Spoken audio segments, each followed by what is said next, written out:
I'm a graduate of Daraja Academy from the class of 2014. For the next few weeks, I'm going to expose you to a journey of change in the hope that you say the same to the person next to you. I'll be talking about a school in Kenya that's not what it just sounds like, but a home to many. Welcome to I AM DARAJA podcast, and I'm your host, Euphrasia Atieno.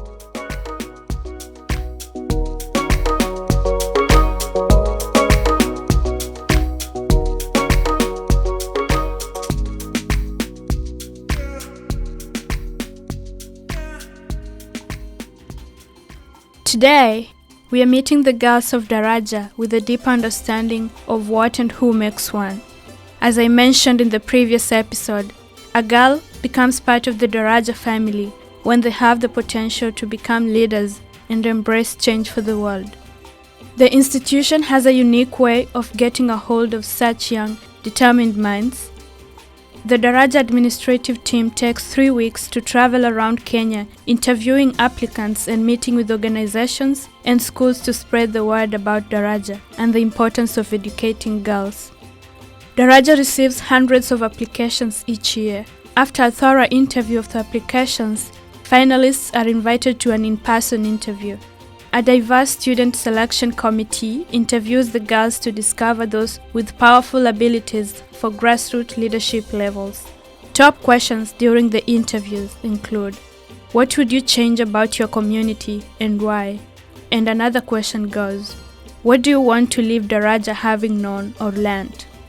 A Daraja girl is known from how they respond to the questions they are asked, how confident they are and passionate about being educated, and their belief that they are the only hope for their family, community, and the country. Any interviewee who shows something that's so unique or very special about them sets them apart from the rest. Most importantly, Daraja focuses on those who can gain an education from them.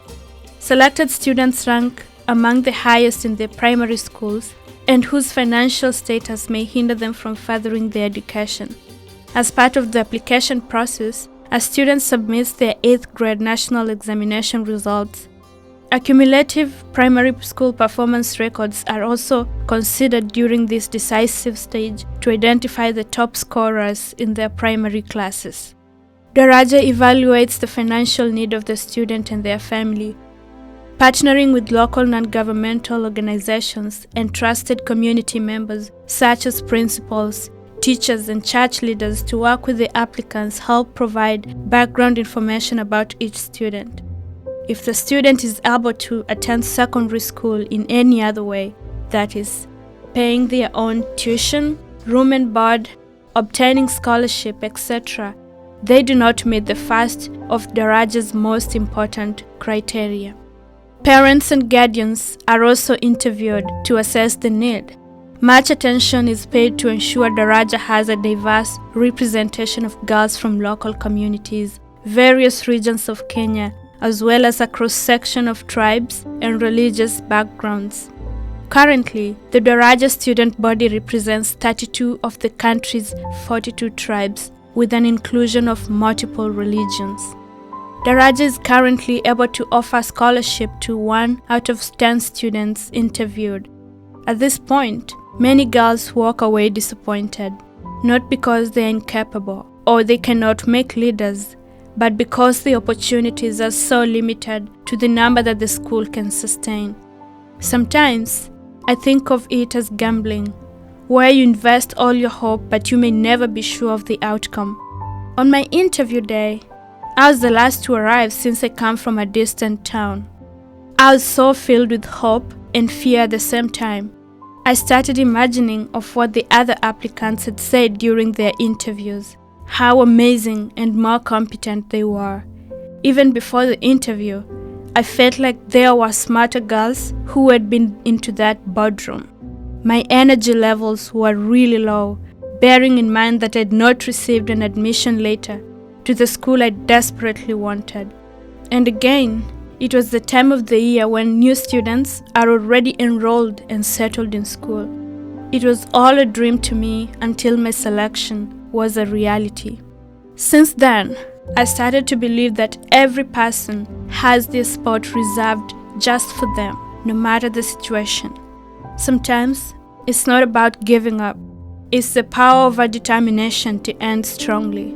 It's how we face challenges that we encounter along the way. If life gives you lemons, make lemonade out of them. Our deepest fear is not that we are inadequate. Our deepest fear is that we are powerful beyond measure. It's our light, not our darkness, that most frightens us. We ask ourselves, who am I to be brilliant, gorgeous, talented, fabulous? Actually, who are you not to be? You are a child of God. Your playing small does not serve the world. There is nothing enlightened about shrinking so that the other people won't feel insecure around you. We are all meant to shine as children do. We were born to manifest the glory of God that's within us. It's not just in some of us, it's in everyone. And as we let our own light shine, we unconsciously give other people permission to do the same. As we are liberated from our own fear, our presence automatically liberates others. One of Daraja's favorite quotes by Marianne Williamson. She believed she could, and so she did.